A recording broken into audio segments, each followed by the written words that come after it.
Fala pessoal, eu sou o professor Guilherme Luiz Moritz da UTFPR Campus Curitiba, mas hoje eu e Richard vamos propor um exercício e fingir que eu sou um engenheiro de uma hipotética empresa dele e eu fui incumbido de escolher o melhor padrão de comunicação para um produto também hipotético. Ele me deu uma lista de 5 padrões de comunicação e eu vou elencar algumas perguntas que precisam ser respondidas para que a gente escolha o melhor padrão que faça o meu chefe ficar mais feliz. Então, bora pro vídeo. Então, as 5 tecnologias que serão avaliadas nesse exercício são essas que estão listadas aí na tela. Nós começamos com 802.15.4 e suas diversas variantes. Nós temos também o Bluetooth, uma tecnologia muito difundida em mercado de consumo, juntamente com o Wi-Fi, que também está presente em todos os celulares hoje em dia, então é uma tecnologia que precisa ser avaliada. Nós temos também as comunicações celulares, que são utilizadas para dispositivos implantados em campo há já muito tempo, com GSM. Agora temos aperfeiçoamentos dessa tecnologia. E nós temos também o LoRa, que vem ganhando bastante mercado ultimamente. Eu já adianto que nenhuma dessas soluções apresentam todas as vantagens em cima de alguma outra, senão somente essa iria existir. Então, eu vou listar essas perguntas e dizer que cada uma dessas tecnologias vai ter vantagem em algum quesito. Então, vamos às perguntas e cada um vai poder escolher a tecnologia que acha melhor em função do produto que vai ser implementado. Uma boa pergunta para começar respondendo é: o meu produto precisa suportar IP? Se a gente for pensar no conceito estrito de Internet das Coisas, que é uma rede global de dispositivos conectados, sim, eu preciso suportar IP.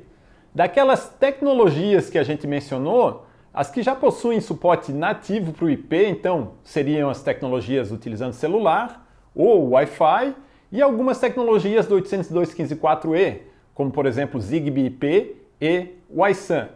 Mas uma pergunta que eu faço é: já estamos perto desse conceito? Naturalmente não. Pode ser então que se eu apenas queira fazer uma rede dos meus dispositivos, suportar IP não é tão importante assim. Além disso, outra pergunta que eu preciso responder: é interessante que o meu concorrente consiga interoperar com a minha rede? Depende. Em alguns casos pode ser até uma vantagem, porque a gente cria um ecossistema e dá mais segurança para o usuário. Em alguns casos pode ser uma desvantagem. Então, todas essas perguntas precisam ser respondidas antes de eu dizer se eu vou escolher uma tecnologia que suporta IP ou não suporta IP. A segunda pergunta que eu tenho que responder é a seguinte: como é o suporte de hardware e software dessa solução que eu estou propondo? A cada dia surgem novas tecnologias, só que algumas só são suportadas por um único fabricante. E se esse fabricante sair do mercado, se a tecnologia não era tão boa assim, eu posso ficar em apuros com um produto que não tem chip para eu comprar e botar no mercado. Nesse caso, é melhor eu escolher soluções que são padrões abertos, que possuem mais de um fornecedor, como por exemplo o 802.15.4, o Wi-Fi, o 2G ou 5G e o Bluetooth.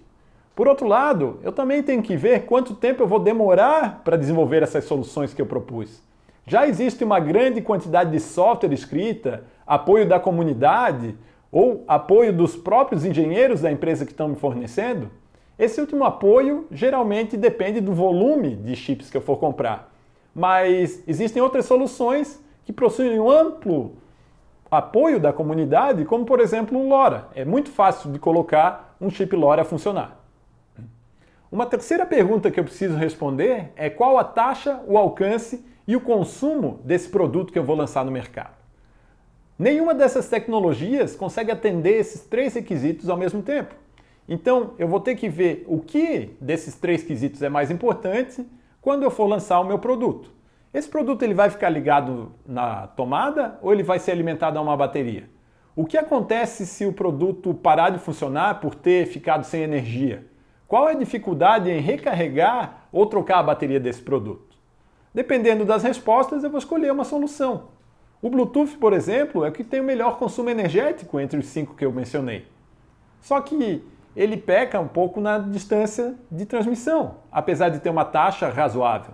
Por outro lado, o 802.15.4 tem um consumo um pouquinho maior que o Bluetooth e pode ter um alcance elevado fazendo vários saltos nessa rede que eu estou trabalhando. O LoRa, por outro lado, ele tem um alcance muito bom, só que nesse caso ele peca em taxa. Já o 4G, 5G e o Wi-Fi, eles têm um consumo bastante elevado, só que ele tem uma boa taxa e um bom alcance. Uma quarta pergunta que é interessante de responder é sobre a cobertura dessas tecnologias que eu estou considerando. Notadamente, o LoRa e o 4G, 5G, 2G precisam de torres para funcionar. Eu estou disposto a pagar para alguém para utilizar torres já instaladas ou estou disposto a eu mesmo instalar as minhas torres? As abordagens têm vantagens e desvantagens. A vantagem de utilizar uma torre externa é que eu posso rapidamente botar minha rede a funcionar. E se ela tiver algum problema, eu tenho para quem reclamar. Não é meu trabalho fazer essa rede funcionar. Por outro lado, eu tenho um custo mensal, então eu tenho que verificar o que é mais interessante para mim. No caso, por exemplo, do Bluetooth e do Wi-Fi, a aplicação é diferente, o alcance é diferente, mas todo mundo já tem em casa um roteador Wi-Fi ou um celular com Bluetooth que tem acesso à internet. Por outro lado, o 802.15.4G não é um padrão que se costuma ter em casa. Então, além de eu ter que vender o meu produto, eu vou ter que vender a solução de acesso para esse meu cliente. Tudo isso tem que ser levado em consideração no custo final do meu produto.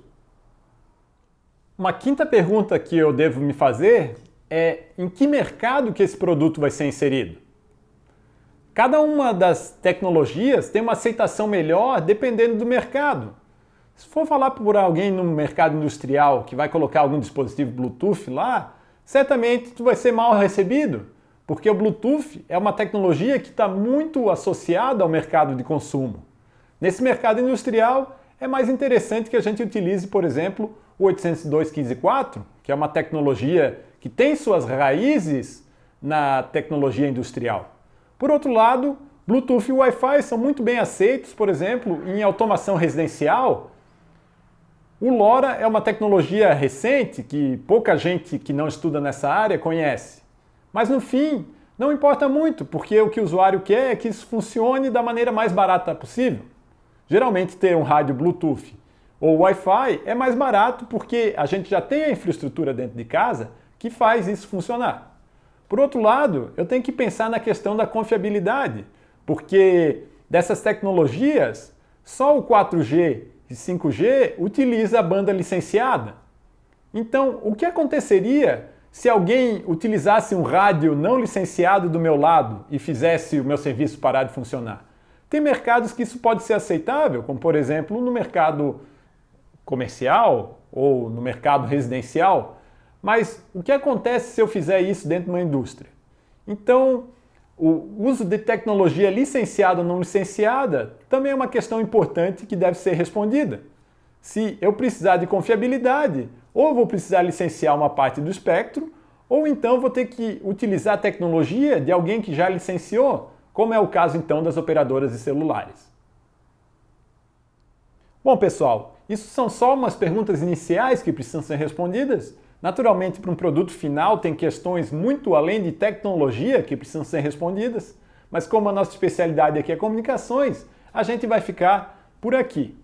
Eu proponho agora um exercício de vocês imaginarem um produto qualquer e conseguir responder essas perguntas para esse produto específico. Naturalmente, cada um vai chegar com uma tecnologia diferente. Saudações e até a próxima!